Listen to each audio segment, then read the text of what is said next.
Perched on a hillside off New Mexico 21 in the town of Cimarron is the Old Aztec Mill Museum. Built in 1864 by Maxwell, this grist mill now houses regional artifacts and memorabilia. So fellas, here we are in the basement of what's got to be an over 100-year-old building. Yes. What role did this building play in the greater regional history? Well, it was one of the only mills in this entire area, especially one of the first mills built out of rock just from one of the mesas nearby.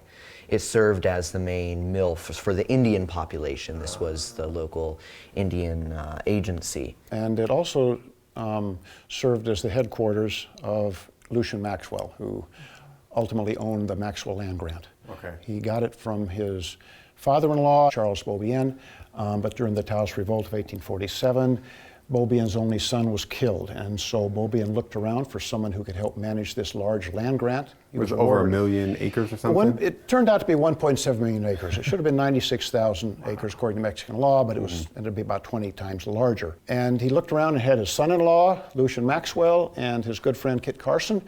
They had just spent a few years earlier, in the early 1840s, going with John Fremont on government expeditions out to California. So the two of them thought they were feeling a little old. Carson was in his 40s and Maxwell in his 30s, and they agreed to come on over here and manage the land grant for him. There were a couple of buildings already on the Cimarron River, and Maxwell built this mill to serve, as was mentioned, a local Indian agency and provide grain, cattle and horses to the soldiers here as well as Fort Union. This was the start of present-day Colfax County. And how long was it in operation here?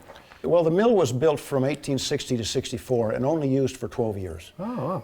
In 1876, the Native Americans were relocated and the mill no longer had a function. During that time, or right after that time, what happened to the mill, or how did it kind of get to where it's at now? Then it was just used as ranch storage. It was still used as ranch storage until about 50 years ago when Fred Lambert, son of Henry Lambert who built the hotel, looked at this and said, why don't we turn it into a museum?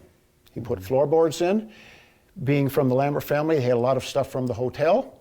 They were here in the 1870s, and the Springer family had a lot of stuff too. They were here from the 1870s, and that's the bulk of the collection. Coming into this space, they kind of saw it as a gold mine of telling the story of what it was like before. Yeah, essentially what we have in the museum is what people grew up with for the past 150 years. It's like a 4-story attic. Yeah, very much so. The cast of characters who once roamed these streets left behind a serious treasure trove. Some of the more cherished items include the preserved chuck wagon from Frank Springer's CS Ranch, a sampling of Springer's prized fossilized crinoids, many of which were donated to the Smithsonian, and the 2-headed calf that greets you upon entry.